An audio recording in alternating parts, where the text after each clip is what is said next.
Thank you, Your Honour. Bishop, we were talking about the personal observations you made, and that's tab 88, which should still be in front of you. Yes. And you've spoken about the meeting and your thoughts on the meeting. On page 5 this is of the meeting in Rome, for those who may not have followed us this morning. Yeah. So this is a document titled Some Personal Observations by yourself on the meeting of a number of Vatican officials with representatives of 9 bishops' conferences on the subject of sexual abuse held in the Vatican in April 2000. Yes. On page 5 of your observations, the second last paragraph, you refer to the fact that you found the whole process disheartening and frustrating and left feeling that there was a vast gulf between us. And us is the Vatican, those representing the Vatican at that meeting, and the 2 Australian bishops who were there. Well, only the bishops from the English-speaking countries. And then you say that you can best illustrate it by quoting a footnote to a discussion paper of the Congregation for the Doctrine of the Faith. Now, it concerns the question of prescription. Can you tell us what prescription means? Prescription is the canon law term for what in civil law would be called statute of limitations. So that's the term that describes the period of time after which an offence has been created that the complainant has to tell the authorities about. That's right, the complaint, otherwise the... Now, just to the next page, this is the quote. Yeah. Perhaps you can tell us what particularly is part of that quote that you'd like to draw attention to. Well, before we do that, I think it may be necessary for those who are listening to this, Ms. Vaness, to actually read a reasonable amount of the quote. Mm-hmm. You understand, Bishop, there will be many people watching or listening to this who can't see the document. Yeah. So I think maybe we need to read maybe all of it.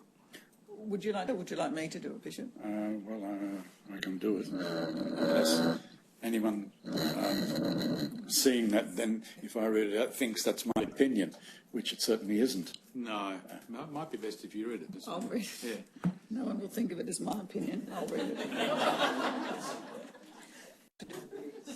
The laws of the Church are made for the faithful of the whole world, and so must have a special, flexible and general character. Furthermore, the supreme law of the Church is the salvation of souls. If the cleric has repented and carries out a good pastoral work, it is the duty of the Church to prosecute him.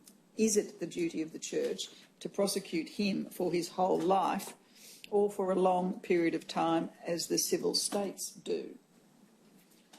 Perhaps the writers have not reflected sufficiently, as the Commission has, on the gravity of all the crimes reserved to the Congregation of the Doctrine of the Faith. Which is more serious? A crime against the Eucharist or the sacrament of penance, or the crime of pedophilia? The Church inflicts the greatest penalty in its power for the first 2, excommunication, but a measured penalty for the last, a penalty which does not extend to the greatest penalty of the Church, namely to be cast out of it and treated as the pagan or the tax collector. The Church cannot let itself be influenced by public opinion, at times deliberately stirred up, in order to adapt itself to the mentality and way of acting of the secular world. The term of 10 years was decided upon after a whole series of discussions by the Commission for all crimes reserved to the judicial competence of the Congregation for the Doctrine of the Faith, including pedophilia, which, even though it is among the more serious crimes, is certainly not the most serious. The conclusion is, let the Fathers consider whether the term of prescription of 10 years should be augmented, keeping in mind, however, that this term must be applicable to all reserved crimes and not only to pedophilia. Perhaps the most just solution would be to eliminate this crime from the list of the more serious crimes, granted that in the list of these crimes there are much more serious crimes that can be committed by a cleric, for example, homicide, abortion. Bishop, before Ms Vanessa asks you some questions, I'd just like to understand, this is an extract from a discussion paper, or a footnote to a discussion paper, which was prepared by the Congregation for the Doctrine of the Faith. Is that right? That's correct. And that was the body that Cardinal Ratzinger had responsibility for at that time, is that right? Correct. And it was responsible in a general way for dealing with sexual abuse claims at that stage, is that right? Yes. Do you remember what the paper itself was about? Not in detail. It was actually given to me to look at by Bertone, the man who became Secretary of State. We disagreed and we clashed in the meetings, but we actually became sort of friends in the process, partly because I was one of the few there who had fairly fluent Italian, and he didn't have any English. So we could talk and discuss. And he gave me this document, which came... It was the congregation's discussion about prescription, I think, and then there was this footnote, for the reasons which struck me so much that I promptly sat down and copied out what was there. I was not given permission to do that, and as I'm not given permission to present it anywhere else, but it was too good to keep silent. Does that mean that you don't have, and we may never have, the original document? That's correct. And does it mean that what you've given us, but for our capacity to require you to give it to us, may not have sent it there either? That's correct. I would not actually. I knew that, and I was acting outside anything in even copying this down. Yeah. And then, of course, it was in Italian, so I translated it. So this is your translation? Yes, it's my translation. Yeah. When you say you were not given permission to present it, who could have given you that permission? Only the people who'd authored this document, the Congregation for the Doctrine of the Faith. And when you say that you understood it was confidential when it was shown to you, yes, it was confidential to the congregation? Yes, and I was privileged by being allowed to see this document and to make some comment on it. And that privilege arose because of your presence at this meeting? Because Cardinal Bertone decided to allow me to see it. Allow you alone to see it? Yes, yes. I see. So this was part of the friendship you developed with Bertone, the meeting, or during the meeting? During the meeting, yes. Thank you. Now, having read it in its entirety, are there any particular aspects of it that you wish to draw our attention to? Well, almost every aspect of it. I mean, it's a totally foreign language to us, isn't it? In saying that, you know, these other crimes they're dealing with, like a violation of one of the sacraments, is a more serious crime than pedophilia. And it's a whole mindset that I can't grasp, because, you know, some of these others, if I'm offending, I'm offending against God. But God's big enough to not get worried about what little human beings do. I think what upsets God is when a child gets abused. That's what makes God angry, not the other things they're talking about. And so when they say that these others are more serious crimes, that's a mindset totally foreign to me.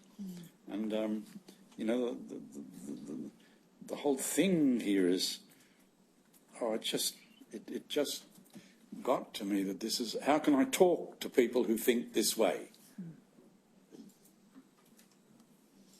Now, after this meeting in May 2001, Cardinal Ratzinger, who was the prefect of the congregation, made a pronouncement. Now, if you look behind tab 98... 98? You'll see the translation of that.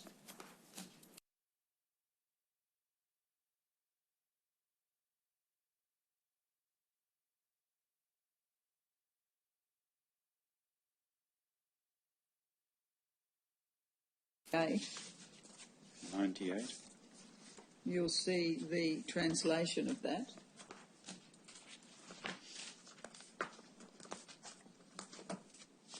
Now, we talked earlier of the 1922 and 1962 instruction, of which you were not aware until 2000. Were you aware of this when it came out in 2001? Yes, this is the one. The 2001 document talking. I'd have to read it again. I'm sorry. That's all right. If we can scroll down to the heading, the more grave delicts. What are we looking at? Just if we scroll down.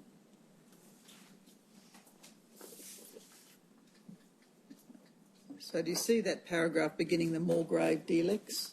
This is, as I understand it, the heart of what was being said.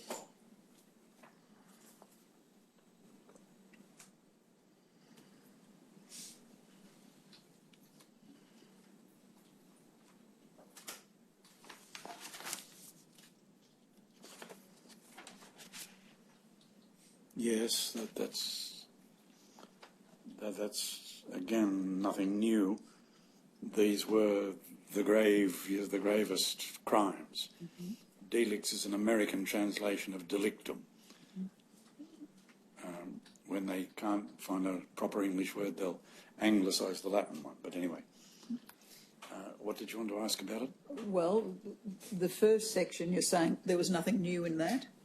Not really, no. And then the second refers to the delicts against the sanctity of the sacrament of penance. Penance, yes. And then the last one is a delict against morals, namely. Yes. The delict committed by a cleric against the sixth commandment. Now, what's the sixth commandment? It's all about sex. It's all about sex. Yes. With a minor below the age of 18 years. Yes. Now, if we can just scroll to the next page. It says, of these delicts which are indicated above, with their definition, are reserved to the Apostolic Tribunal of the Congregation. So that's as you understood it prior to this document.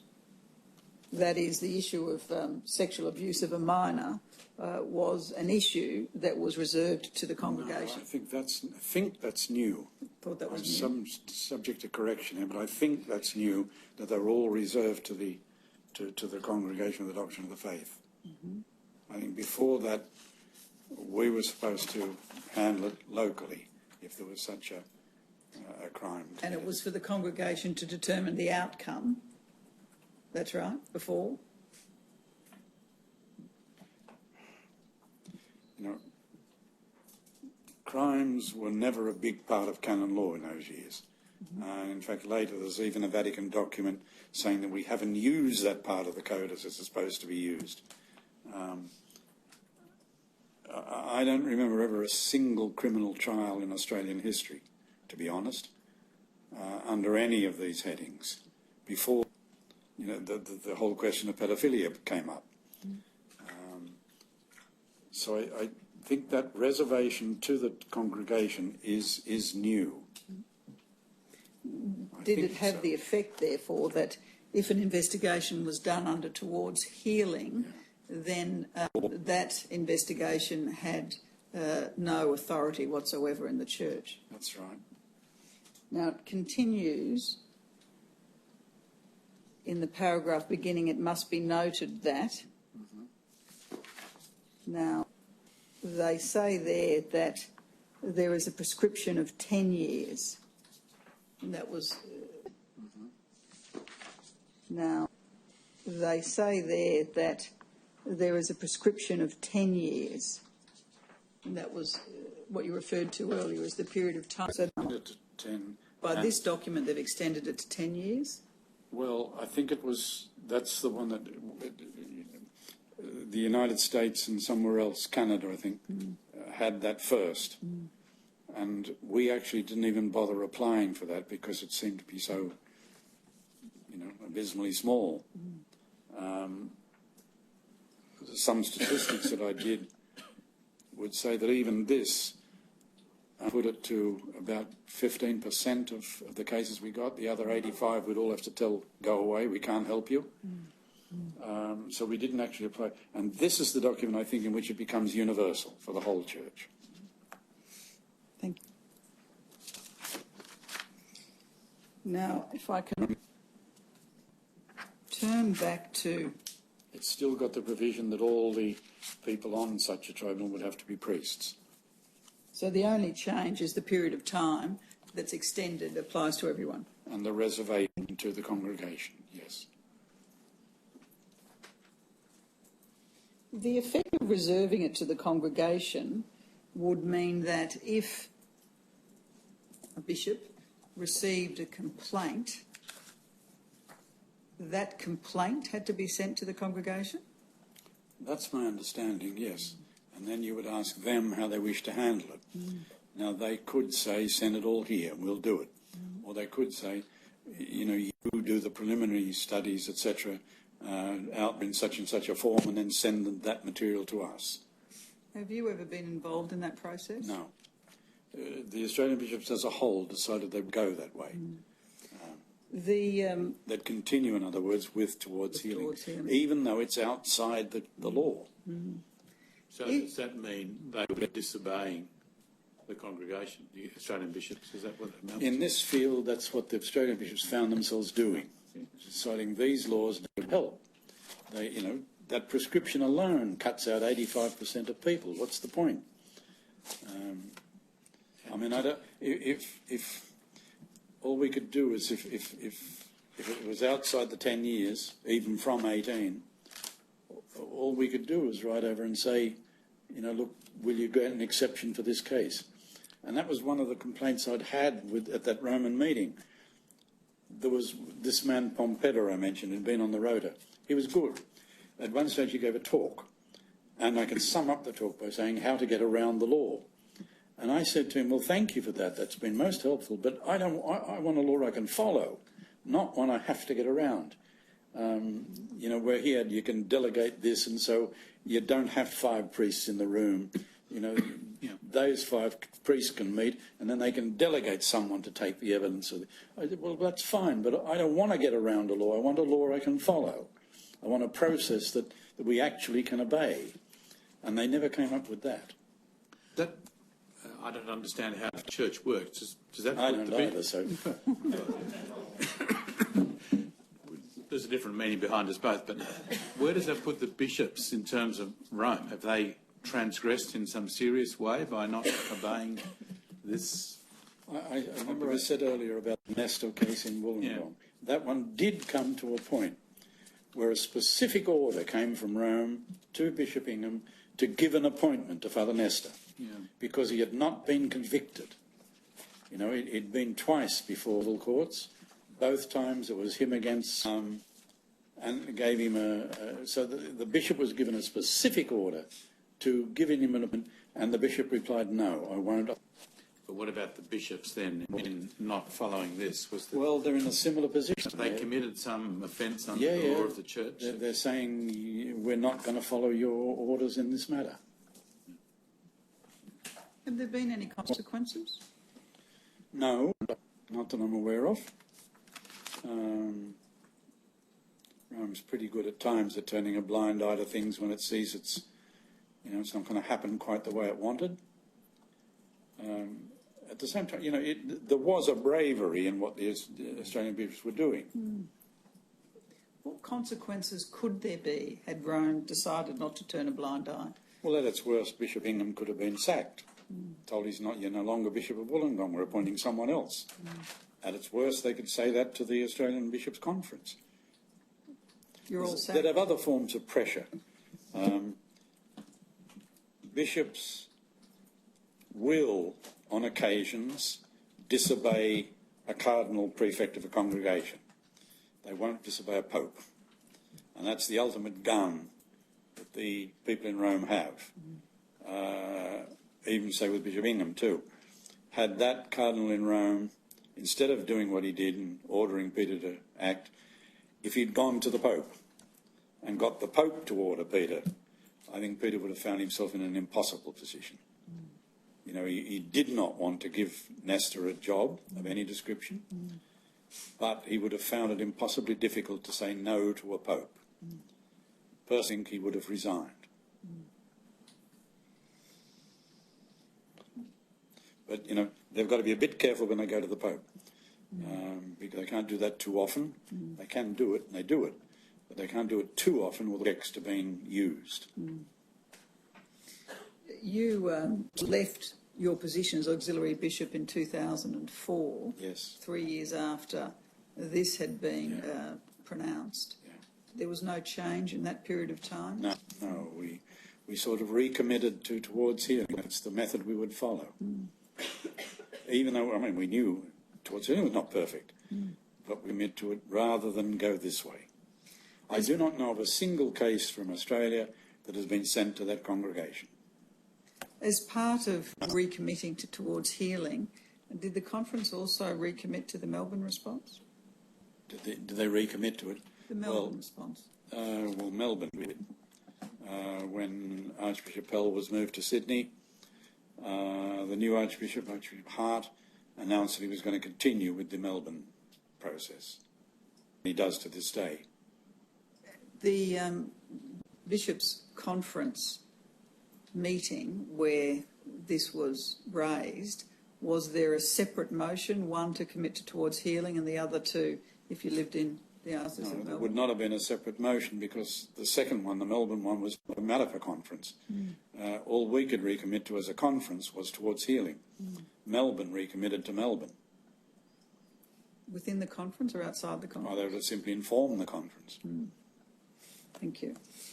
Now, Bishop, you've given some evidence about Encompass. I want to take you to a report. It was written after you retired, but covers the time that you were involved in Encompass. It's behind tab 75, which might be in your first volume.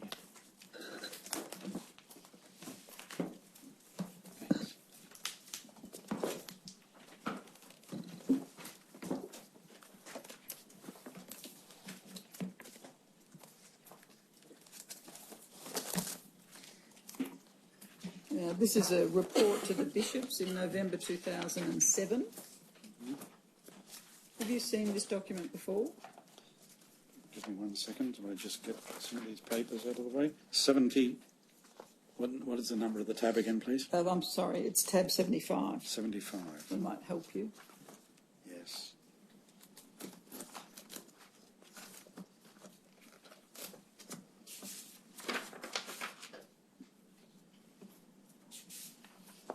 No, I only saw this document the other day. Well, if you can turn to the executive summary, which is probably the simplest way to understand it. The executive summary indicates that it was formed following the meeting in April 1996 you've spoken about. And since it was formed, it had provided residential treatment and assessment services for over 1,000 clients. And that's in a period of just over a decade. Yes.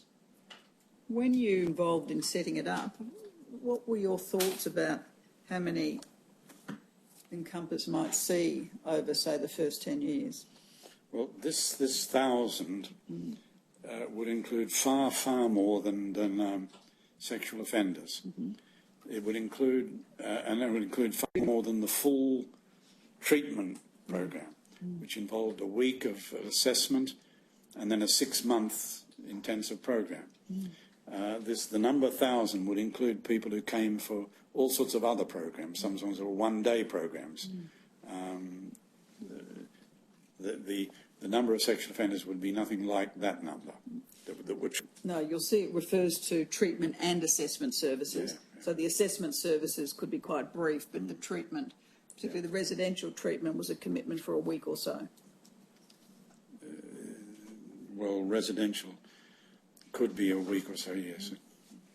Now, if we can just scroll down, there's reference to it trading at a loss, and you've indicated the reasons why that may have occurred. Yeah. And then, if we can scroll down further, it's noted that if the current trend continues, then there are following options which are available.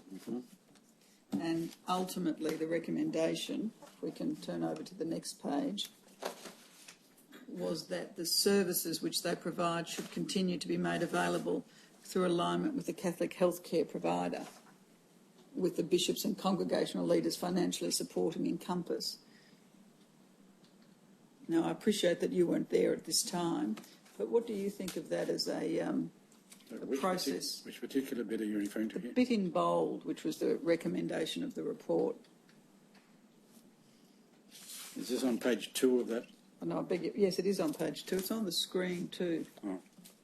But we should make sure you've got the hard copy.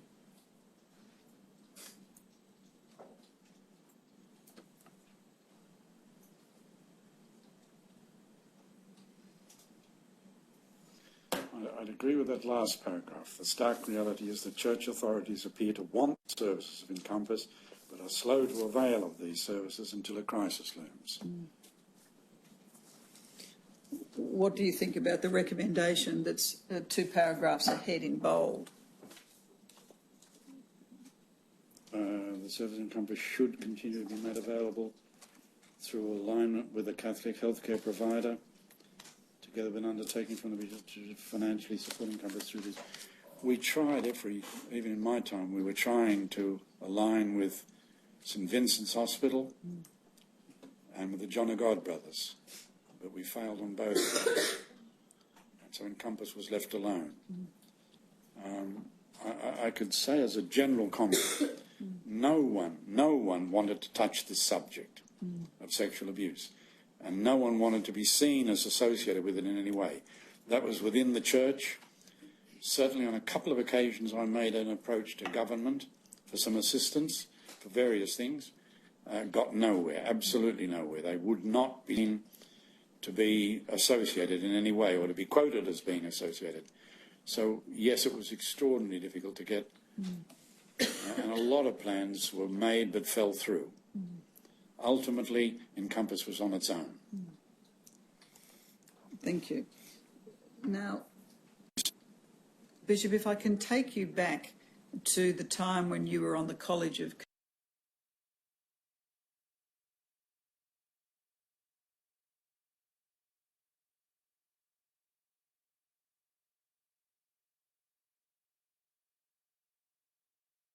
Now, Bishop, if I can take you back to the time when you were on the College of Consultors with the Archdiocese of Sydney. Yes. I think you were there from about 1985 onwards. Yes.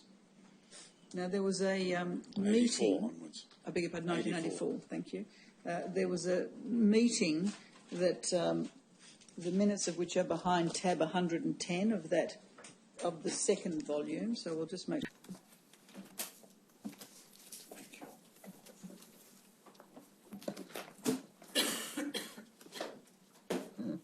Yes. Now, you see that you are there as present. Yes. Is it the case that the order in which the names appear under present are the order of seniority? Yes. So Cardinal Clancy and Bishop Cremon would have been the senior bishop by ordination, then Murphy, Heather, Heaps and myself. And the clergy consultants? They were priests who were really elected by the priests of the diocese.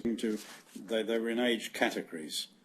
So Harry Davis would have been a very senior priest even then, whereas Frank Curry would have been a fairly junior priest. And so, in other words, I think it was a 10-year group.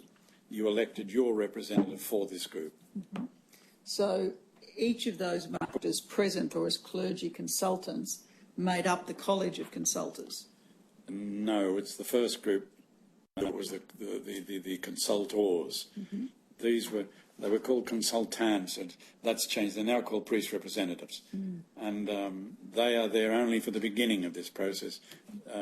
Their job, they were given the list of all needed appointments, and they were to meet and do what they needed to do, talk with the people involved, find out what their needs were, and then they were to come to this meeting with a list of recommendations for each appointment.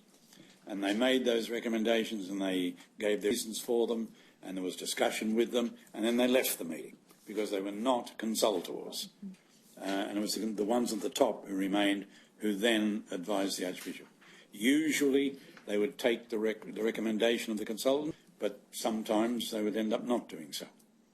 When you say they were to talk with the people involved, that included the outgoing priest? Whoever was necessary, mainly the ones who were to be appointed. The applicants? Yes. Did speak with the diocese concerned to see what their needs might be of an incoming priest? I can't answer that, whether they would have contacted another diocese. But you say their recommendations were usually accepted? Yes. And the process of the meeting was where they would indicate who they recommended for a particular parish. Yes. And why? Yep. Then they left the meeting and the college, as it were, discussed among themselves whether they would appoint a particular person recommended. Yes. And during that process, did those members of the college give information or opinions they had in respect of applicants? Yes. That was the usual way the meeting. That would be usual, yes. And as the Archbishop, did Archbishop Clancy have a particular role in making the decisions? Oh, yeah. So that they're called consultors for a very good reason. The bishop consults them. He must consult them on a number of different subjects. But all they can give is advice. Finally, it is the Archbishop alone who makes the decisions. And he makes the decisions in that meeting? Usually. Usually he went along with the consultants, unless he had a reason not to. But he always had the right to disagree, and sometimes he did. But the usual process was that after the consultants had made their recommendation, there'd be a discussion and then a decision would be made by the Archbishop at the time of the meeting. Yes. And so what is recorded... Yes, but sometimes it would be contingent. Part of the problem was when you're doing so many appointments, it could happen that if you appointed this guy here, that had repercussions in 4 other places and you had to juggle things. And so often would not come to final conclusions until well after the meeting. And so there was always a strong insistence on secrecy, because if I gave out that someone had been appointed somewhere and then it came out 2 days later that no, someone else had been appointed there, that could cause great confusion. Well, if we turn over to the 3rd page,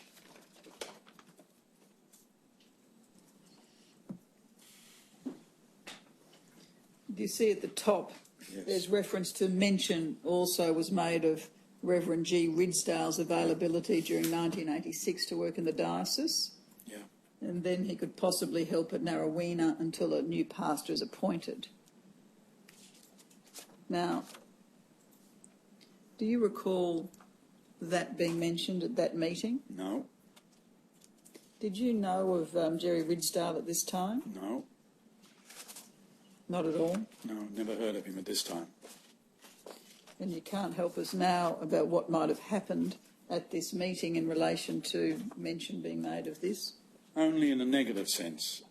What this tells me is that we were not told his history. How does it tell you that? Because if we'd been told his history, it would have led to a lot of discussion among the people present, who would have asked, what on earth is he doing in the diocese now? And that would have led to a whole discussion. I mean, that's inevitable. So what it tells me is we weren't told that history. Had we, I would remember that. Because it would have been, to me, it would have been a totally shocking history. Remember, this is in 85, and I was shocked when I heard Usher and Lucas in 1987. This is almost 3 years earlier, and I would have been totally shocked had I been told his history. And so would the others, I believe. And it would have led to intense discussion, which I would now remember, because that would have been so new, so shocking, that you would remember it. The fact that I don't remember means that this was presented to us as a perfect formal appointment.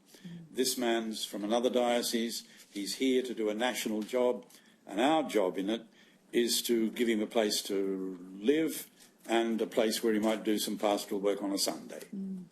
And the fact that would not have caused any, that would have been just purely routine. And the fact that it was a national job meant that it wasn't surprising that it was someone from another diocese. Not at all.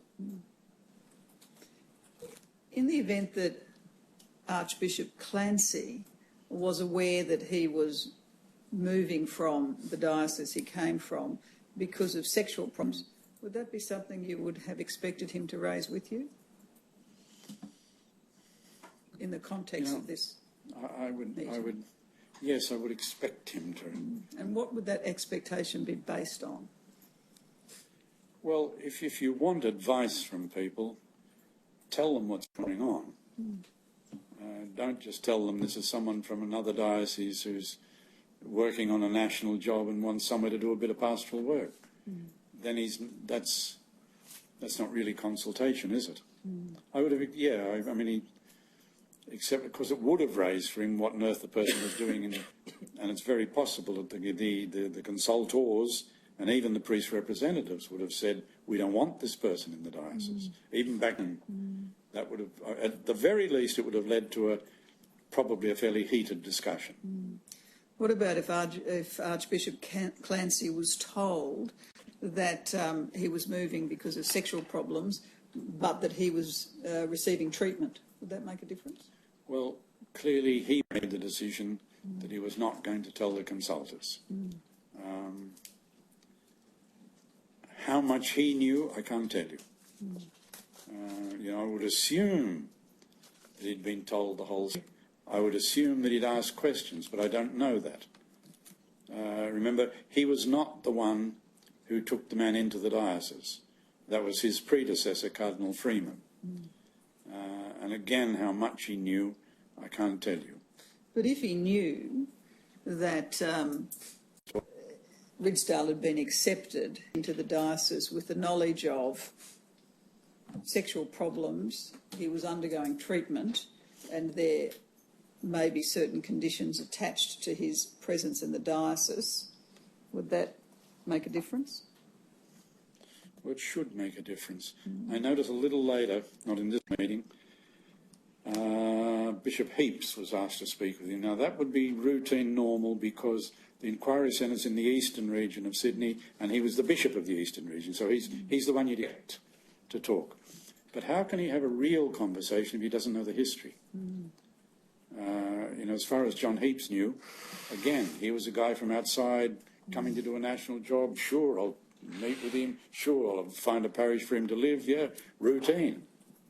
Had there been any occasion where you attended a college consultors meeting where there was discussion after the consultants had left about the character of a person by reference to sexual conduct? I don't remember discussions about sexual conduct. There are discussions about other matters such as alcohol and gambling and the like. Yes, if we found something like that. And if that was known, was that generally a matter that was raised by the Archbishop? Would it have been raised by the Archbishop? Well, it certainly may have been. I would expect it to be. Again, if you're consulting people, you have to give them the information they need in order to give you advice. Do you now recall any occasion where the Archbishop had knowledge of an applicant in relation to gambling or alcohol, and he disclosed it to the meeting in circumstances where no one else present knew of it? In later times, I do remember that. I can't go back to 1985 and say I remember any such thing. What do you mean by later times? Well, in the 1990s, say, I do remember a couple of occasions. I remember there was a priest from another country who came here for a limited period of time to look after the people from his country who were in the diocese. And he developed a gambling problem. And we were informed of that and took appropriate action. Actually, that priest was sent back to the country where he'd come from. That was the appropriate action? That was what was felt was the best thing to do, to get him out of where he... We've met a similar problem a few times. People coming from very poor countries into a rich country like this, and you know, where money seems to be everywhere and available, and getting carried away by that. And so getting into a gambling problem or some money-related problem. Do you recall there being an occasion where conditions were placed on the appointment of a priest, that he do or doesn't do any particular work or any geographical type limitation? I can't offhand think of any. There could have been something there, but Not commonplace. No. What about supervision? The supervision would have been, yes, in the sense that a priest might sometimes be sent as an assistant priest to somewhere, and where the parish priest would have the duty of supervision of some kind or other. Supervision because of the relative junior nature of the priest rather than conduct? Sometimes even it might have been a more senior priest, but he was not given charge of a parish. He was sent as a curate, assistant, with the parish priest looking over his shoulder all the time. Mm-hmm. Now, I don't remember that because of sexual misbehaviour. No. And the occasions you do remember, the fact of the conditions was raised at the consultors' meeting.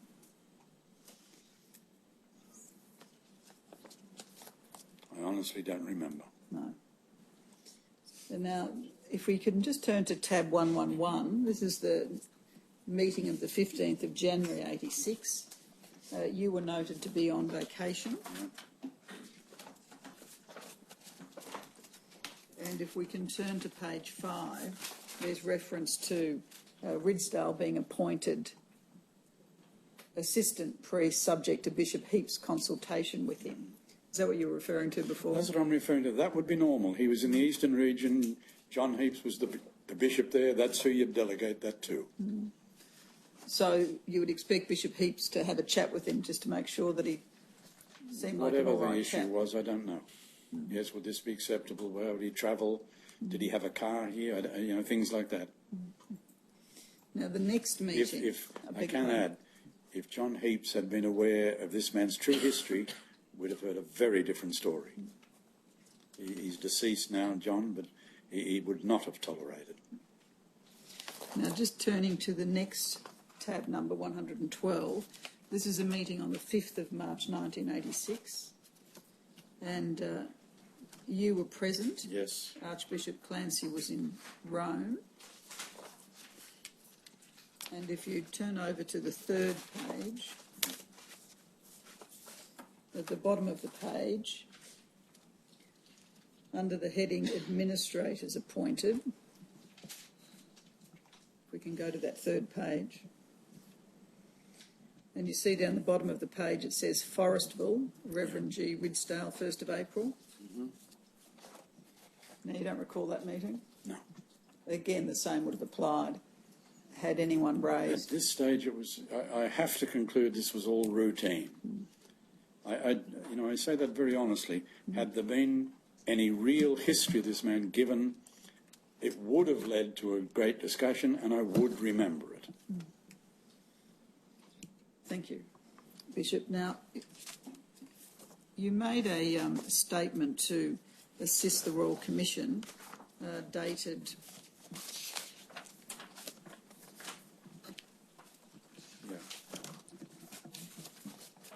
Can't immediately see the date. Well, it would have been... You made it in 2013. Yeah. Do you remember that? Yes, I do. And the contents of that statement remain true and correct, Yes. Bishop? I tender that statement. Do we want it marked as a separate exhibit? I think, Your Honour, we should mark it as a separate exhibit.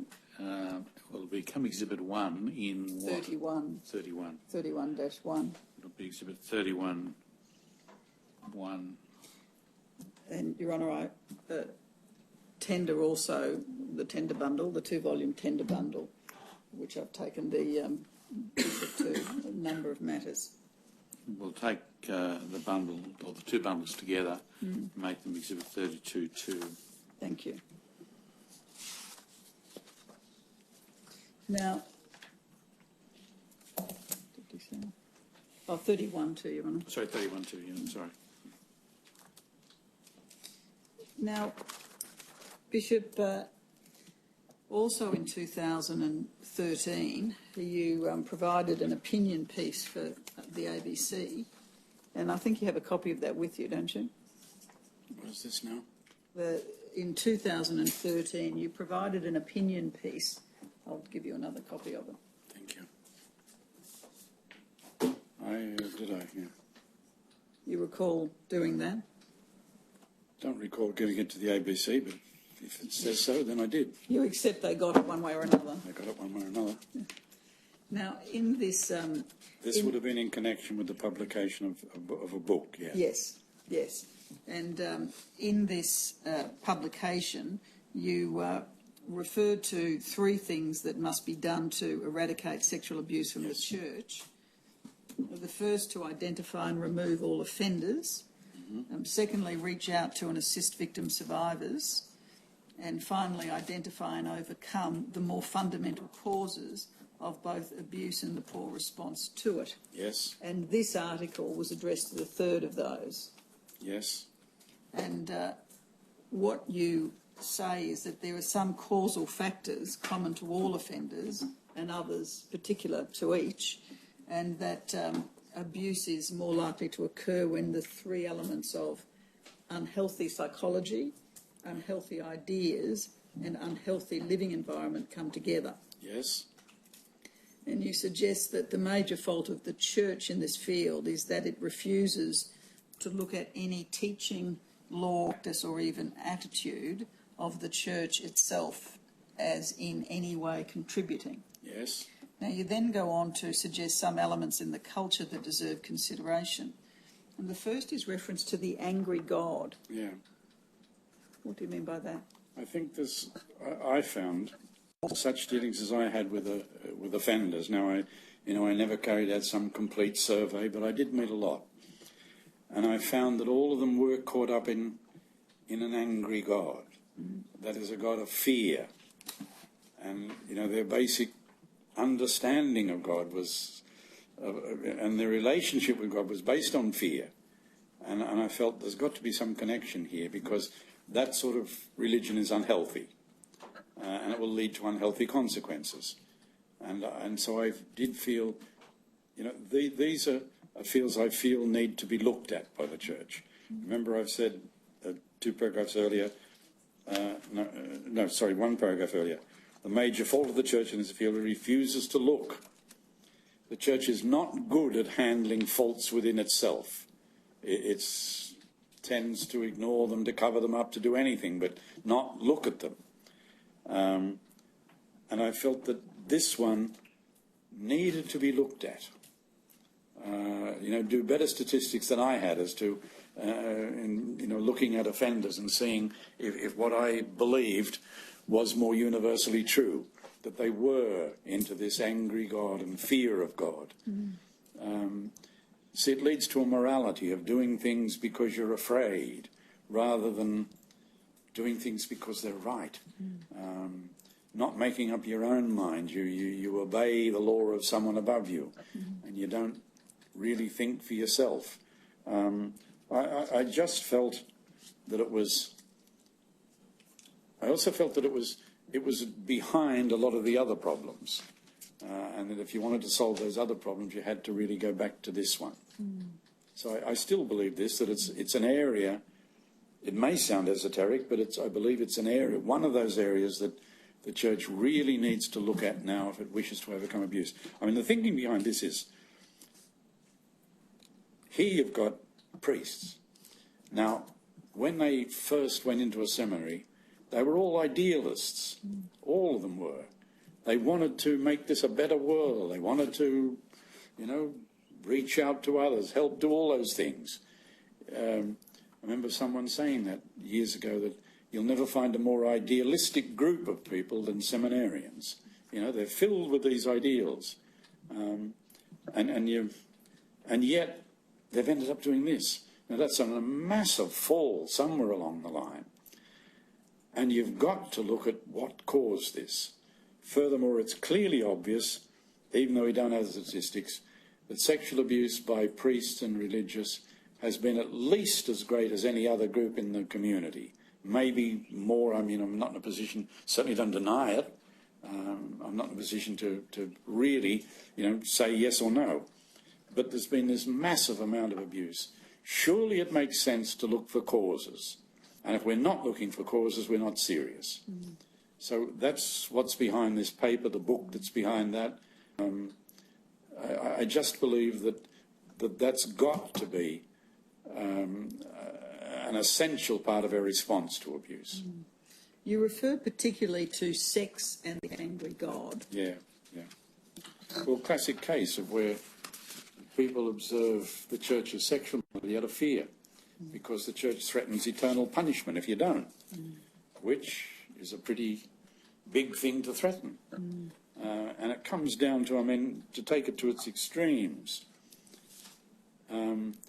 thinking about sex deliberately, mortal sin, eternal punishment. That's an enormously powerful statement to make, isn't it? Now, most Catholics have got beyond that. Not all of them. I still meet, wonderful elderly Catholic people who are still caught into this. And I still meet priests who are caught into this.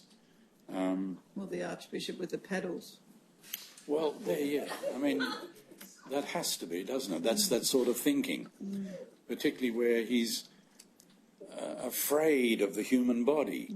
It's a source of temptation, a source of leading you astray. It's not the beautiful thing that God created. It's a dangerous thing.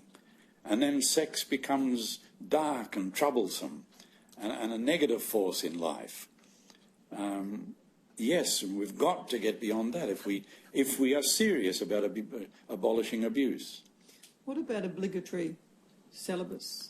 Yeah, to me that's one of the most obvious factors that we have to look at. Celibacy itself, I do not believe, is necessarily the cause of abuse. But I believe that obligatory celibacy is. Because, look, I know of many, many, many priests who are living a celibate life, but they're doing it because the church says they've got to.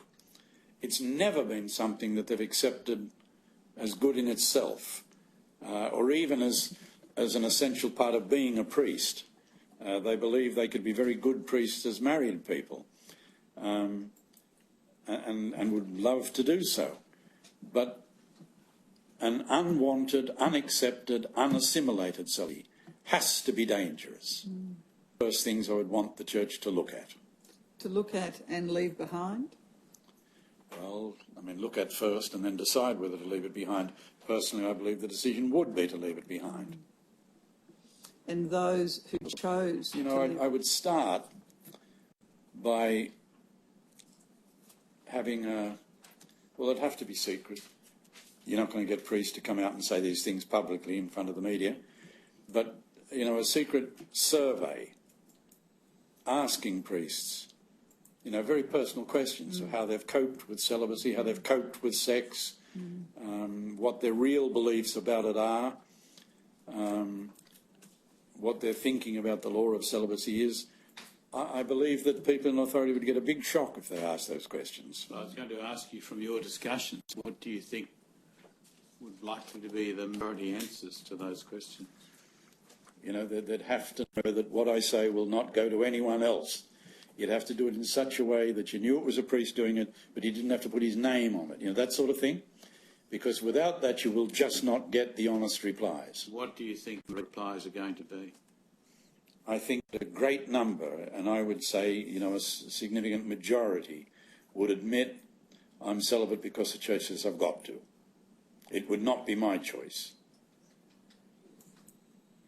Now, that's certainly true for diocesan priests. Religious priests, it's a little different insofar as the 3 vows of poverty are part of religious life. But I still think an awful lot there would say, no, it's not my choice. And you're speaking presumably of Australian priests. Directly, but I've also had... I was going to say, do you have any perspective from outside Australia? Yeah, I've had a lot of other priests, and I don't think you'd find things were too different elsewhere. And what's would happen inside the church? Where would the difficulty comes in looking at this question? how would the Church be motivated to confront the issue? The problem is, if you ask those honest questions and you got honest answers, they might be upsetting. They might be very different from the ones the Church officially has been giving in the past. That, you know, Pope John Paul II constantly called celibacy the jewel in the crown. You know, that over-the-top language which you use when you're dealing with something which, you know, constantly called celibacy the jewel in the crown. You know, that over-the-top language which you use when you're dealing with something. So a pope might have to come out and say, well, sorry, it's not really the jewel in the crown, is it? If it's led, you know, been... so a pope might have to come out and say, well, sorry, it's not really the jewel in the crown, is it? If it's led, you know, been so contributed to abuse, and if the majority of priests are living an unwanted celibacy. So that if the majority of priests did want change, it would have to be the Pope who made the change. Correct. Yeah, the Australian bishops can't change that. No. And from your discussion, change occurring? Just at the moment, we're dealing with very new and considerable difficulties in that change occurring? Just at the moment, we're dealing with a very new and very different Pope. Now, he has already raised certain questions, particularly the two big ones, homosexuality and divorce and remarriage. He's created a furore. There are people, very powerful, important people, opposing him tooth and nail. And I suppose there is a wisdom in taking one of Pope Francis. I mean, you know, of course he's got support around the world, but my goodness, he's got opposition to almost everything he does within Rome. Coming from cardinals? Coming from cardinals and bishops around, yes. Those actually who are doing a job in Rome?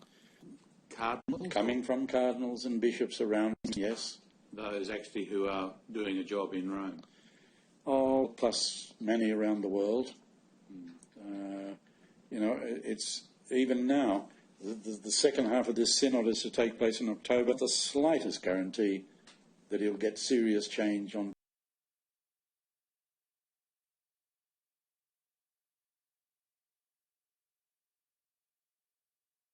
things at that meeting. Right. He does have one of the very, very few causes for which a pope can be deposed, in fact the only one, is heresy. And they would be all too willing to call it heresy if he tried to change teaching on homosexuality or on divorce and remarriage. Celibacy, no, celibacy is a law. There are people in Rome who would claim it's more than a law, it's a teaching, but really they would be a minority. You're speaking as a canon lawyer when you say those things. You know, it's a law. It could be changed tomorrow. Yeah, changed by the Pope. By the Pope. But it's been there for the best part of years now, and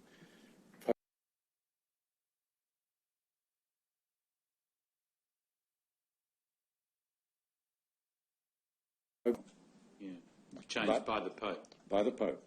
But it's been there for the best part of years now, and popes are very reluctant to change something that's been there for 1,000 years. Yeah. You've said, Bishop, that the sexual abuse of Ms is overwhelmingly a male problem. Yeah. And that... we've had cases of, say, nuns sexually abusing, but it's a very small number compared to the men. It's enough to worry about, but very minor compared to the men. In which all power is in the hands of the men, Yep. where all the dogmas, teachings, laws, customs and attitudes are those of men, and indeed celibate men.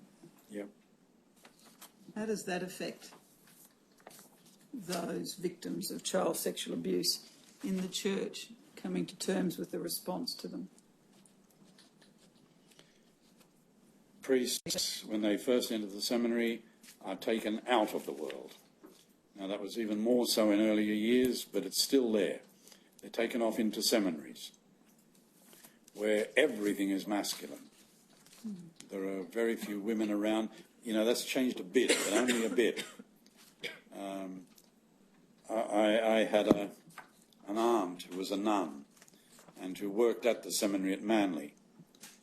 And one of her complaints was they weren't allowed to talk to the students. She was twice the age of any of the students, but they weren't allowed to talk to them because of that fear. They might tempt them away. Now to be brought up in that all-male environment is unhealthy, plain unhealthy, and leads to, quite a number of, let alone then working in a church where everything is masculine, all power is masculine. As I've said, the liturgy is masculine, everything is masculine. That's an unnatural church and an unhealthy church. What positions do you think women should hold in the church? Well, I'd love to see it personally on an equality with men. So whatever men could do, so could women. Again, that would strike up against whether women can be ordained. That would set this same group in Rome, absolutely furious at the Pope if he raised that one. I notice he hasn't. And again, I don't know what his personal thoughts are. They may be exactly in conformity with the others. But if he did have any reservations on that teaching, he'd have to be very careful about raising it because it would set up another storm. Is that an issue that has been raised in the Vatican, at least among senior people in the Vatican? If you raise the role of women within the church, within 2 seconds you come up against the question of the ordination of women. And that would get the hackles up very high indeed. Is that a law as well? No, they would see that one as a teaching. And the usual argument they give is that's what, it was Jesus who appointed the 12 apostles and he appointed only men. That doesn't convince me in the least because Jesus worked out of his own time. And there was no way he could have sent women out as apostles around the world. They, a woman alone or 2 women alone would not have got anywhere in that world. Bishop, I don't know whether you know, but I had a similar discussion with Jehovah's Witnesses just 2 or 3 weeks ago.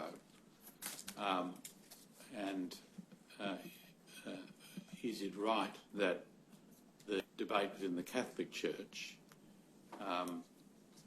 comes from biblical references in the New Testament, but that they are a reflection of the social conditions of the time? Yeah. Is that that would be my feeling and my belief. Yeah.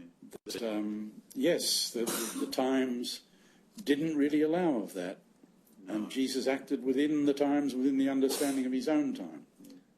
He in fact, had a quite radical attitude towards women in many most important things. There's one particular tiny little phrase in the Gospel of Mark where he talks about a man committing adultery against her. Now, the against her is radical, because till that time, for thousands of years, a man could not commit adultery against his wife. She was his property. She had no rights. So adultery was the violation of the rights of a man. So if a wife committed adultery, that was adultery, oh yes. But if a man had sex with an unmarried woman, no man's rights were violated, so no adultery. And Jesus came in and said adultery against her, which changed everything. It changed the whole way you have to think about the relationship between the sexes. It's only 2 words, but it's very radical. You also referred to the mystique of the priesthood as being a cultural influence. Yeah, the mystique of the priesthood is this idea, which is certainly there, of the priest being somehow taken up. There's a phrase in the letter to the Hebrews, and it was a mistranslation. The Greek original simply says taken from among human beings, whereas the Latin translation done by St. Jerome says taken up. Ex hominibus assumptus, taken up. And that became this idea that the priest is taken up, he's up above somehow. And once that's developed, I think, again, all sorts of unhealthy things developed out of it. It's still around. In fact, some of the very conservative people in the church are tending to accent that. And we've got today, one of the phenomena that most upsets me in the church is very young priests, just ordained, who'll spout this kind of language. And we'll talk about the ontological difference between a priest and a layperson. Ontological means in their very being. Well, I don't feel different from you in my very being. You know, I don't understand that language. But they will talk that language. And this whole thing comes out of that. How do you change that? Oh, well, with great difficulty. With great difficulty, I have to say. As a start, by talking about it? Sorry? As a start, by talking about it? Yes, but you've got to have people listening before that gets anywhere. I suppose I would try to explain how it might help them. See, part of it means you've got to be perfect. And if you can't be perfect, you've got to appear to be perfect. Now, that's a terrible burden for anyone to carry around. Believe me, I know. Because it comes from above, but it also comes from below. You know, you're up on a pedestal. And if you get down off that pedestal, you can have lay people telling you get right up there again. That's where we want our priests, up on the pedestal. And then you can't be a human being anymore. I found that very difficult. Look, this is only a silly little story, but when I was first made a bishop, I played a game of golf with this very upright Catholic gentleman. And I hit off in the first tee. "Good shot, my lord." And I said, "Excuse me, I mean, we're out on a golf course. The name's Geoff." And he says, "Yes, my lord." And then, you know, and I thought, apart from anything else, it was wonderful upmanship, you know, one-upmanship, because it put me off my golf totally. But you know, it's that, get up on your pedestal. That's where you belong. That's where I want you. And that's where I insist you stand. Well, you would have heard the various stories that have been before the Royal Commission of children whose parents have allowed the priest to have complete access to the household because they are held in that good standing. That's right. That's this. Well, at the basic, it's respect for a priest, which is a good thing in itself, but taken too far so that the priest has an access to victims that no one else does. He can enter almost any home, not everyone, but almost any home. He can be made welcome. He's got access. And not only access, the culture is such that for a person to say the priest was not perfect and that the priest abused them is so likely not to be heard. Yeah. Well, yeah, what's saying afterwards, a child saying afterwards that they'd been abused. Well, I believe that was true, certainly. You know, 40 years ago, the child had been believed. To me, the marker of all the abuse talk, I think the exact opposite we arrived at. Now that child will be the first to be believed if he claims that a priest abused him, whereas 40 years ago it had been the last to be believed. I think that's probably right, Bishop. Yeah. Bishop, you've identified a number of issues in the church. It will be said, of course, in response to you, well, some priests fail in this way, but many don't. And that might prove the opposite of what you yourself might think. Is there an extra component required before a priest becomes an abuser? With all of the issues you've identified, is there, in your experiences, are there fundamental personality issues as well? Yes. I think psychological studies have shown that if you take 20 abusers, 10 of them priests, 10 of them not, the psychological profiles will be very, very similar. There will be no obvious differences between these 10 and that 10. So that at that level, yes, and you will find certain things that are true of the abusers that are not true of non-abusers. But I'm sure you've been into all of this, and there are no certain signs. There's no way the best psychiatrist in the world can study a person beforehand and say this one will abuse and that one will not. You know, for a start, there are choices made here. Abuse is a choice. It can become something very close and impulsive, but we have to be careful of the language lest we excuse the man and say, oh, well, it was just a compulsion, it wasn't him. You know, we can't go that far. So we can't. I never talk the language of sickness or something like that, but I do realise that it can become compulsive. Well, insofar as the psychological profile might be similar, priest and someone who's not a priest,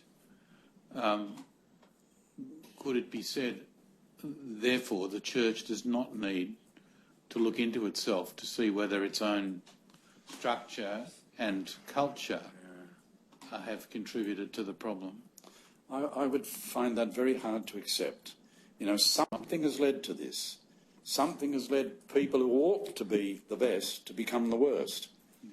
There've got to be causes here. And as I've said here, I'm not trying to be dogmatic. I'm trying to say these are fields I feel you should investigate.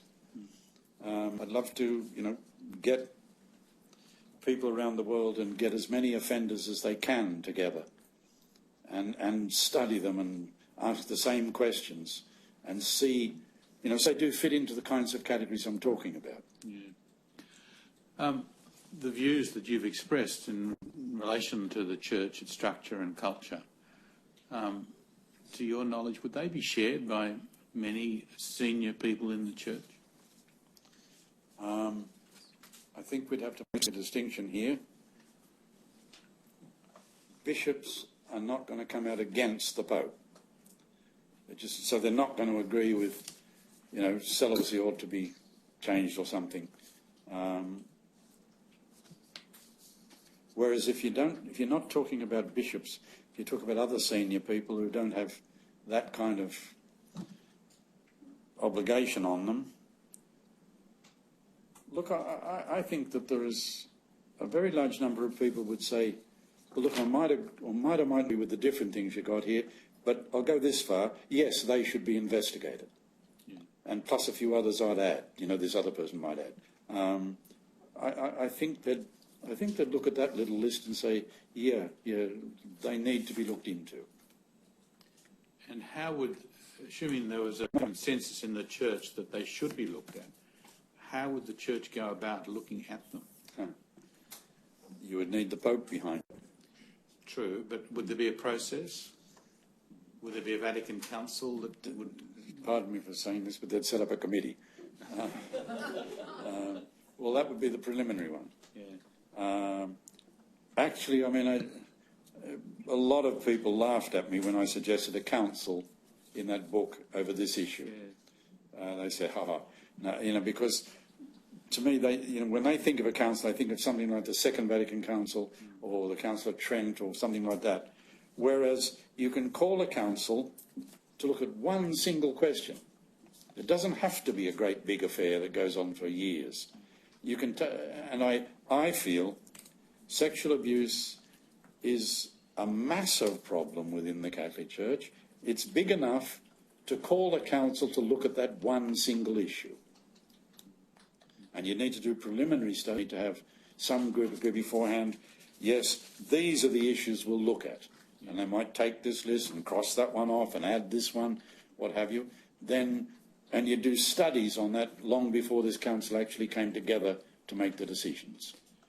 I know you've written in your book and that you've talked. Have you had discussions with leaders of the Church about the possibility of a council on this issue? They tend to, as I've said, see a council as being like the Second Vatican Council and say, oh no, that's using a sledgehammer to crack a nut. You don't need that. You'd set up a committee, some look into this. I'd stick to what I've said, that no, it's so big we need a council, but not like Vatican II, to look into this one issue. Yeah. And it's big enough we need a council, but not like Vatican II, to look into this one issue. Yeah. And it's big enough, it's important enough, it's killing the Church. Yeah. There are a couple of... Well, professionalism has come more...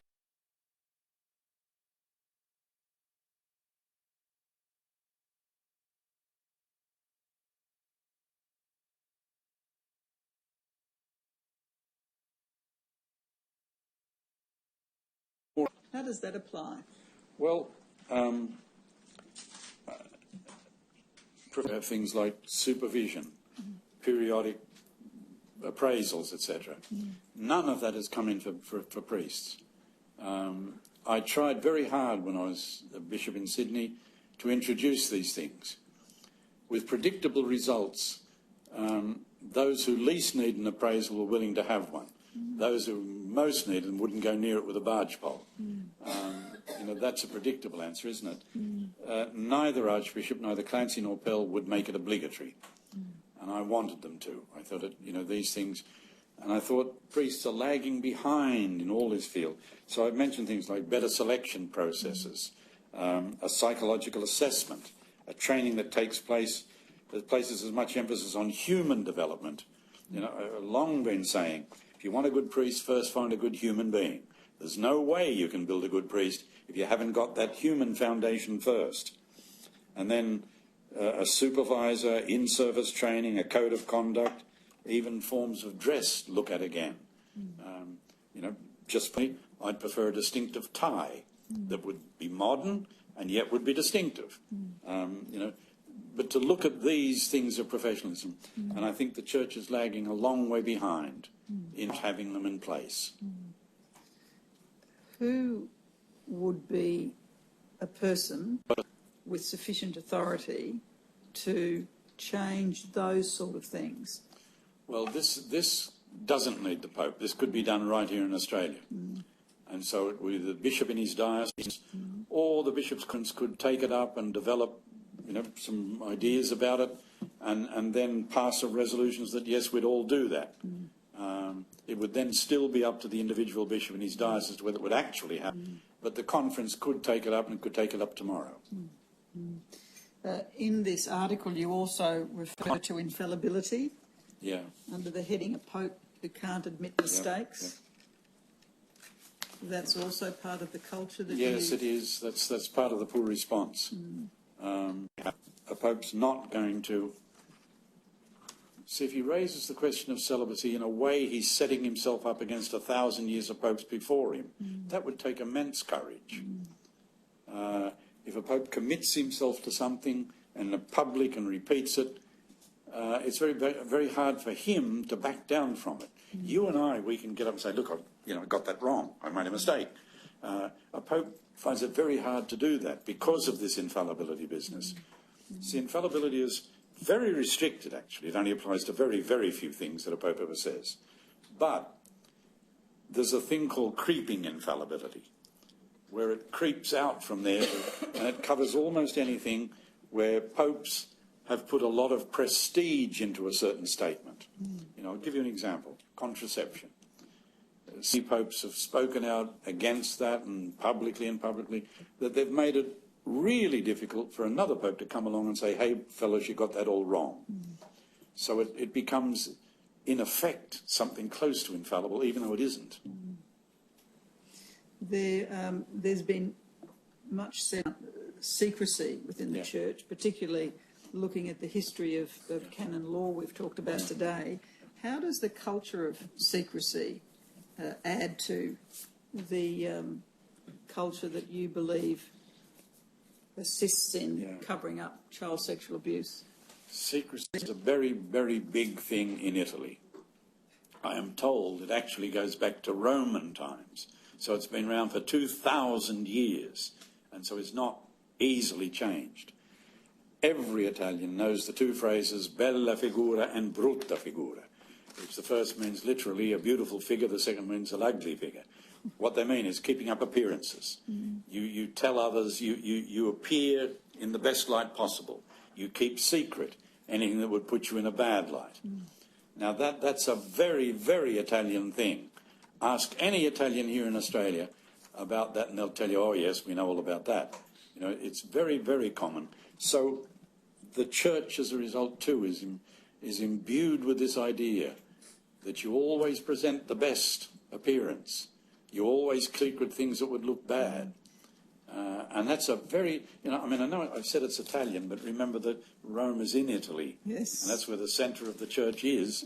And so Italian culture does influence the Church in powerful ways, and that's one of them. The fact that the Congregation for the Doctrine of the Faith has reserved those delects to it and the pontifical secret is imposed on them. I mean, that's an obvious example of the culture of secrecy. Yes, it is. It comes up against another factor, that culture that, look, I remember when we were dealing with the revision of the code before 1983, and I was, as a canon lawyer, I was heavily involved. And they'd send out the draft documents to us, but they had pontifical secret on print stamped on it. And at one stage I said to them, hey, look, we're supposed to offer you a considered reply. That means we've got to have discussions among ourselves. How can we do that if you've got pontifical secret? He says, pontifical secret means you don't give it to the media. You know, that was... See, the principle there is Latins believe in a strict law with a liberal interpretation. Anglo-Saxons believe in a liberal law with a strict interpretation. And so the worst of both worlds is when you had strict Anglo-Saxons interpreting strict Latin laws, and we had an awful lot of that. And it comes through. I mean, there's a classic case of it. In 1963, a bit later, Pope Paul brought the Eucharistic fast down from midnight to 3 hours, right? You had to be fasting if you wanted to receive communion. And then that was brought down to 1 hour. But it applied to food and to alcohol. And then when they brought it down to 1 hour, they mentioned only food. They didn't mention alcoholic beverages. So the Anglo-Saxons came forward and says, it does not mention alcohol, therefore the 3 hours still applies. The good Italian replied, but how can you have a meal without a glass? And of course the Italians were right. That was the correct interpretation. But it's an example of where, Latins can have these very strict pontifical secret, but they're going to dispense themselves from it pretty easily. Bishop, in September last year, you wrote to Cardinal Pell and Most Reverend Dennis Hart, who was then the president of the conference, and you suggested that Cardinal Pell might wish to raise the question of factors within the Church that have contributed to abuse at the meeting of the 9 cardinals with the Pope in October, that is October 13. And you refer to the fact that 117,000 Catholics from Australia mainly have signed a petition asking for a council to identify and seek to eradicate all such contributing factors. A matter you've spoken of recently. What response did you get from Cardinal Pell to that letter? None from Cardinal Pell, and therefore I have no means of knowing whether he ever raised it at that meeting in Rome, and I would suspect he didn't. I did have a reply from Archbishop Hart. Well, with Archbishop Hart, the request was somewhat different. You said you wanted to raise with the Australian bishops those questions that are within the competence of the Australian Church. So same questions, but different audience. Particularly about professionalism, I wanted him to raise. I pointed that one out because I said it is within the power of the Australian bishops. Well, he wrote back, and his letter sort of acknowledged that, yes, they could do something about that. And he said that they'd look into it. They would refer it to the appropriate committee. Don't laugh. That's how we work. I'm sorry, Bishop. What was the result? I haven't heard further. So in other words, it hasn't happened. Yeah. Thank you, Bishop Robinson. I have nothing further on. Nathan, do you have any questions? Just a few, Your Honour.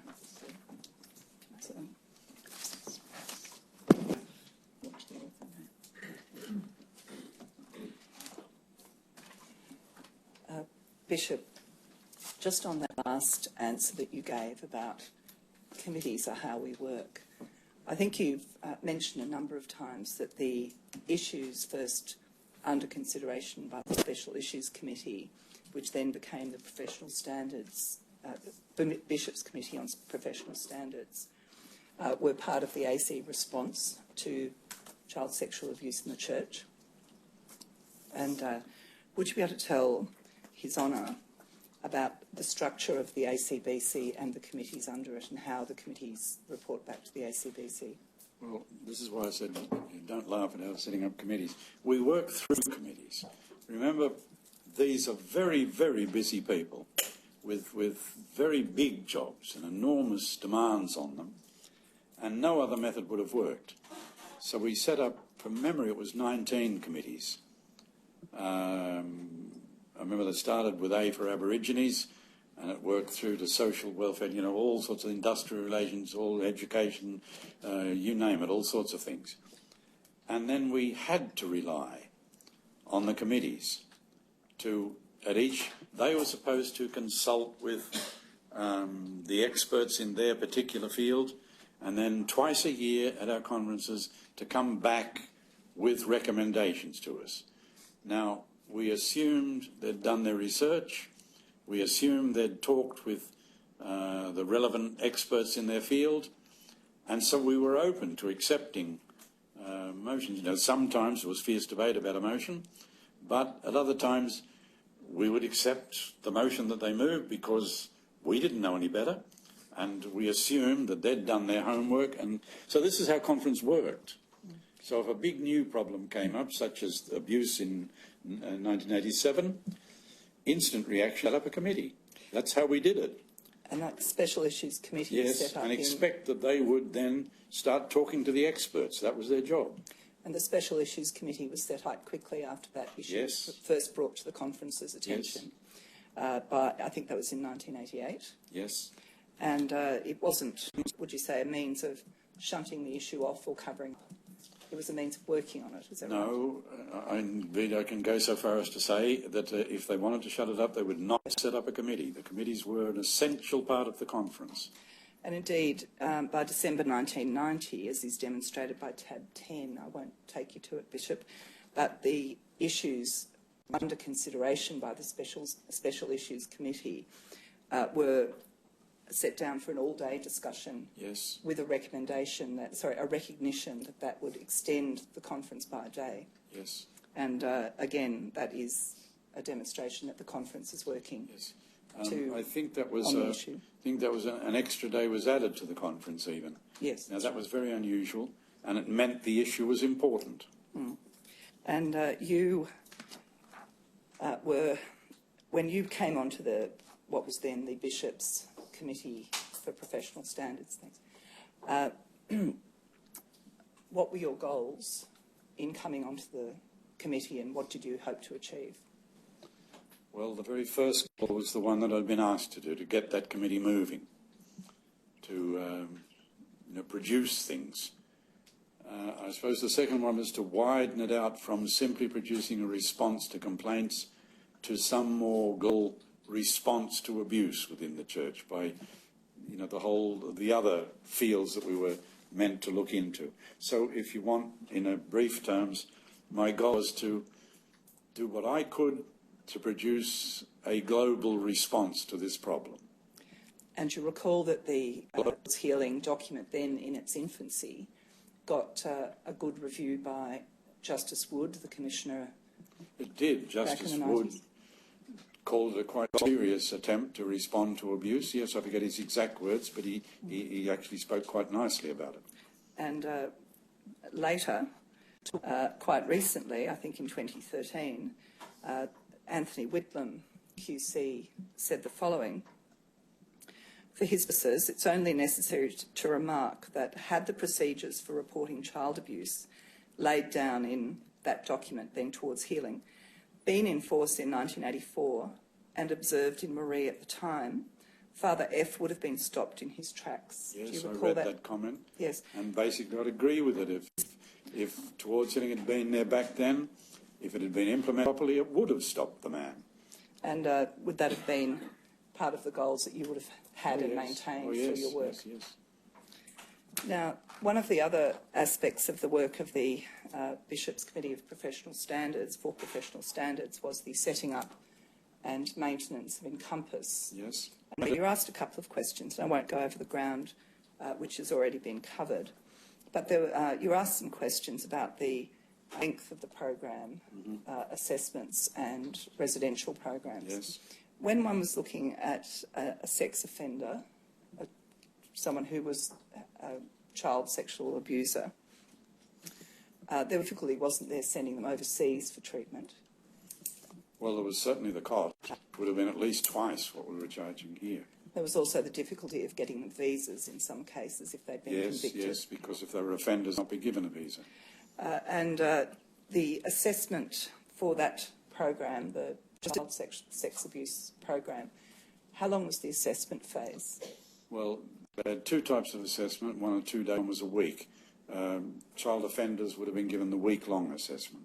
And then if they were assessed as being likely to benefit from the residential program, how long was the residential program? 6 months.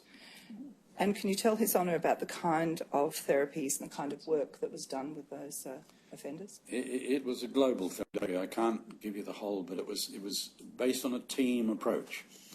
They would, I think as one of the very early things they would do, they would send that person to a doctor for a physical examination. And it was quite surprising how many undiagnosed physical problems they found.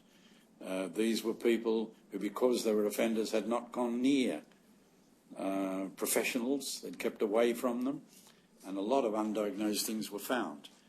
Then there was the psychologists, there was a psychiatrist, there were art therapists, other kinds of... So it was a global approach to what was going on.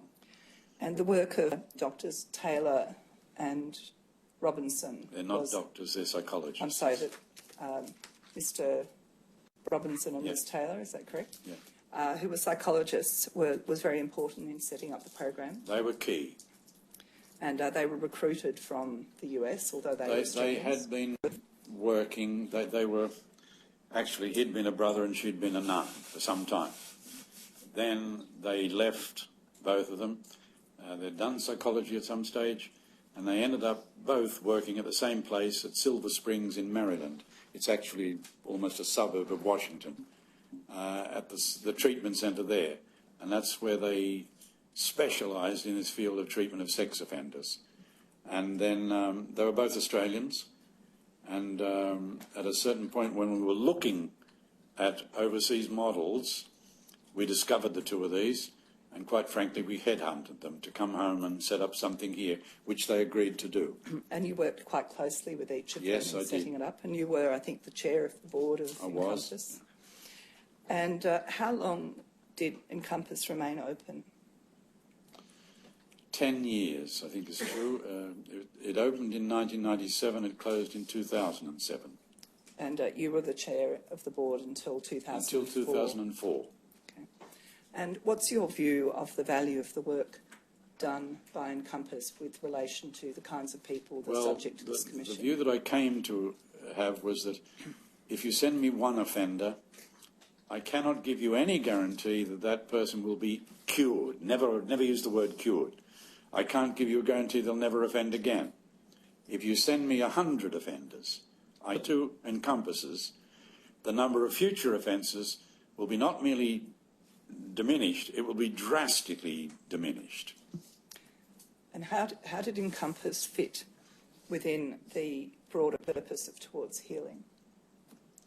It was part of the global response to abuse, where yes, we had to respond to complaints made by victims, but we also had to do what we could to prevent future abuse.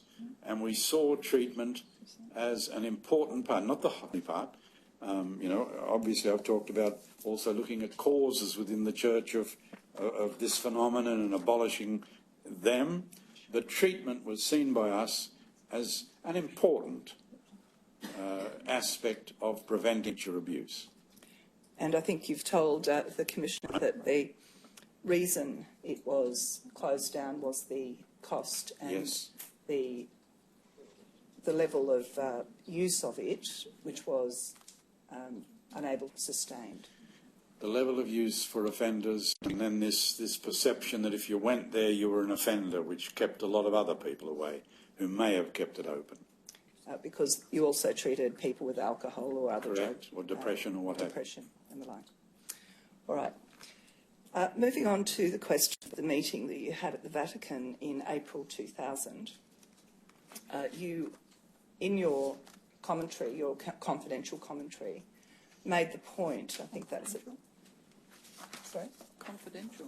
I don't remember it being a confidential All right, contract. I'll rephrase that. The private report you made after coming back to Australia, not the personal observations, I think I'll call it, tab 88. You recall that document? Yes. And you made a number of comments about the focus on questions of canon law regarding the priest and the rights of the accused Yes. at the expense of the focus that you felt was more appropriate on the rights of the victim. Yes. Is that correct? And you said on page 2 of tab 88 that you felt that the main problem was that many of the Roman authorities had probably not met a single victim and probably not even an offender. Yes. Now, at this point, you had been meeting victims of clerical sexual abuse. I had. I couldn't begin to give you a number, but I'd met lots, individually and in groups. And I'd given talks with, I remember one in Brisbane where there were about 200 victims in the room and a great deal of anger. I remember that meeting very vividly. But I had a big job, or postulate, call it what you like, on the phone with victims. Lots and lots of them rang me. And hearing those experiences of people who'd suffered at the hands of priests certainly informed the way you felt about this matter. Sorry again? Hearing the experiences of those who had suffered Yeah. sexual abuse as children at the hands of priests certainly has informed the way you've responded to this matter. Yes, it influenced me very deeply. And I think you said in answer to one of Ms Vanessa's questions, we had to listen to them. We had. We had to, I'm so sorry, we had to listen. Oh, yes. Is one of the things that you said. Yeah. Now, is that part of the way you developed towards healing, to require people to listen to victims? Well, it was one of the goals, that's for sure, to have every bishop. One of the things we put in place was, to try to arrange for leaders in the church to actually meet with victims and listen to them. And in your experience, is that something that people who have suffered actively want? Well, you needed to arrange it. You needed to have someone professional in the room. And you needed that person to make the decision as to whether it was appropriate to have the meeting or not. There were some leaders I would not have wanted to put in a room with a victim. I remember one, he wasn't a bad man, but he had the most extraordinary body language. He would, you'd know what he was thinking and feeling, and I would never have put him in the room because he would have very quickly conveyed that he was uneasy, and really didn't want to be there. And I wouldn't have wanted to give that message to any victim, so I would have been against that man actually meeting a victim. But generally, you felt that the Roman authorities you met in April 2000 would have benefited from hearing They would have some of the benefited stories. greatly from actually meeting this problem. Okay. Now, moving on to some of the questions you were asked about the way in which canon law intersects with the civil law, and you were taken to the lack of knowledge in Australia of the document Crimen Solicitationes. Do you have any theory as to why that document was unknown in Australia up until it was unexpectedly uncovered by Bishop Wilson, as you talked about? Father Ian Waters has been into this a bit, and he suggested that perhaps it was because at the time they came out, Australia was still considered by Rome as a mission country, and it was until the mid-1970s. Then such a document wouldn't have applied in this country, and that may have been the reason. Actually, I don't agree with that, because I found at that meeting in Rome that we've talked about in 2000, I mentioned this document, the 1962 one, and this canon lawyer from the Gregorian, what's his name, Francesco Landa, hadn't heard of it either. And he was the lecturer at the Gregorian. And he said, "What document?" And I had to tell him what the document was. Now, if he hadn't heard of it, then the mission thing doesn't hold up. It seems that, if he hadn't heard of it, then very few people had heard of it. It certainly had sunk into the knowledge, particularly of the Congregation for the Doctrine of the Faith, by 2001. Yeah. And could I take you to tab 98? And that's the letter you were taken to by counsel assisting, Yes. entitled in this printout, Bishop Accountability. Yes. And you'll see in the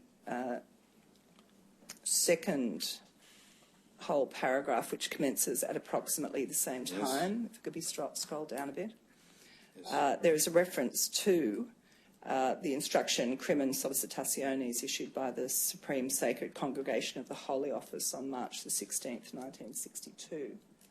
You see there's a recognition of that document there.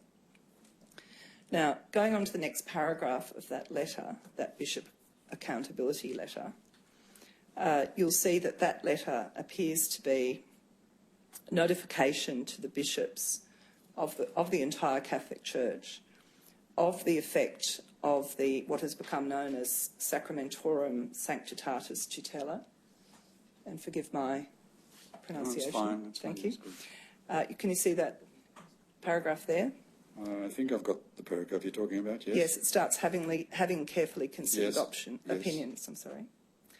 And you'll see the last sentence of that paragraph says all these things approved by the Supreme Pontiff himself were confirmed and promulgated by the apostolic letter given motu proprio, beginning with the words Sacramentorum Sanctitatis Tutela.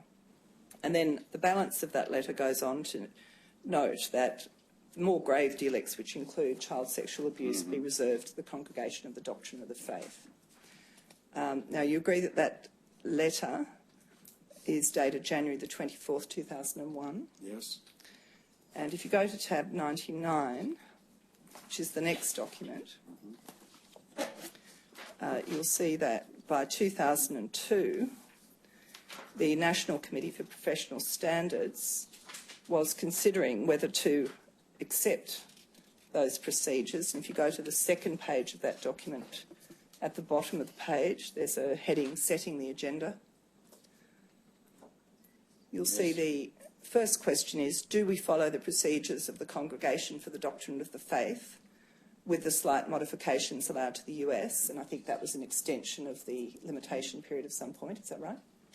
Probably, yes. Or do we continue to follow towards healing? And you'll recall a question from His Honour about whether the bishops were in fact going against Rome in relation to accepting towards recommitting towards healing rather than the CDF stricture, if you like. And it's the case, isn't it, that by 2002 that was very much a stark question for the committee. And just to complete that, tab 100 is the report from the Bishops' Committee for Professional Standards to the plenary, recommending that in those circumstances towards healing should be the normal means of responding to complaints of abuse. And that was to avoid having the matters to be sent to Rome for further direction on how to deal with them. Yes. And that was the process followed, wasn't it, in the Nestor case to which you've referred, by which Bishop Bingham stood against the direction by the Vatican to reinstate Father Nestor. Now, are you aware of any canon law procedures which would require a bishop not to report allegations of child sexual abuse by a priest or a cleric to the state authorities if the state law required him to do so? Say again, please. Sorry, I realise you have the voice problem. No, I'm sorry. I am sorry. Well, I have a hearing problem. All right. I haven't got far to go, so I'll do my best. Dealing with the canon law, you were asked some questions about whether the canon required bishops to obey it or to report matters to the civil authorities if there were questions of child sexual abuse. Are you aware of any circumstances where bishops have had to make that call? I cannot recall a single instance in which any bishop at the conference ever stood up and said, we can't report this to the police because church law says so. I can never remember anyone using that argument. Are you aware of any canon law requirements which would inhibit compliance with mandatory reporting? No, not really. Now, finally, excuse me. Just finally, you've given evidence today to this Commission. Is there anything you would wish to say to the Commission on its work and what you would hope to achieve at the end of it? I welcome the Commission. It's done things that would not have happened. I mean, I was in favour of press reports in the early years because without them nothing would have happened. I sometimes regretted the form the press reports took, but not the fact itself. Abuse happened. There's no denying it. There's no getting away from it, and it's got to be accepted, faced up to and dealt with. So I've certainly welcomed the Commission. What do I hope for? Well, there are certain, I mean, with towards sitting in particular, it was always a case of what I could get out of the bishops. And remember, we're talking about 94 to 96 there. And I was dealing with a lot of far older bishops than myself who dealt with cases or... We're talking about 94 to 96 there. And I was dealing with a lot of far older bishops than myself who dealt with cases or dealt badly with cases in things, and I knew I couldn't get. One was sufficient independence of towards healing of the authority of the Church, an independence, so that it would not be seen as an in-house thing. I mean, I knew that from then. I never could get that. I would sincerely hope that the bishops are now open to that. Equally, I wanted the question of compensation to come out of the hands of individual bishops. I knew we'd never get anywhere as long as that continued. But there was no way I could get that at the time. Always bishops were very conscious, I am in charge of my diocese, and not even the conference can tell me what to do. So I couldn't get that. I'd hope that those two things will come now, and maybe the Commission has a role there in the setting up of something that will see every church and every one of the institutions you're looking at has to give some response to victims. And a lot of them are going to continue to say, I don't want to go to the police. Now, whether we can change that to make them want to go to the police, I don't know. In the meantime, all of these institutions have to give some answer to them. And if they say, we want you to look into this, then I think they've got to somehow look into this. So I'd love the Commission to do, I'm not trying to tell the Commission what to do, sir, but to get whatever is appropriate moving so that something is, obviously something like one procedure for the lot of them, which bring in somehow state involvement. I don't know. I don't know the details there. But something that would be put into place such that we would no longer have this problem of all of these institutions looking at themselves, and with all the weakness would always be there as long as that continued. And equally on the question of compensation, I think there needs to be something standard, and I think it probably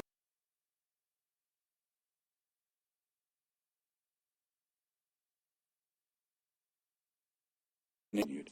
And equally on the question of compensation, I think there needs to be something standard, and I think it probably needs to be imposed rather than wait for them to, go through a process of accepting it. Bishop, I can tell you that the things you've just discussed will be the subject of a report that the Commission will take to the Governor-General next Monday. Oh, good. That's marvellous to hear that it'll happen so soon. The other one would be, what we've talked about, that the Commission might, I don't know, try to look into, I don't quite know what the Commission will do. Well, Bishop, that's on our agenda too. Yeah, I'm sure it is. But this is a very prestigious body, and, we may be in far-off Australia, but I think its voice would be heard even within the Vatican. I hope so. Thank you very much, Bishop. Ms. Fernez? Your Honour, I just wish to tender the document For Christ's Sake, Confronting the Culture of Abuse Within the Catholic Church by the Bishop February 2013. That'll be Exhibit 31-3. Thank you, Your Honour. I have no further questions for the Bishop.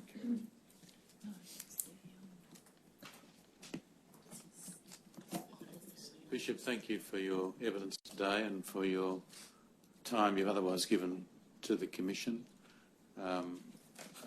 We are grateful for what you've had to say and the contribution you've made to our work. You're now formally excused from the summons that you received. Thank you. Thank you. And I'll adjourn. Thank you, Your Honour.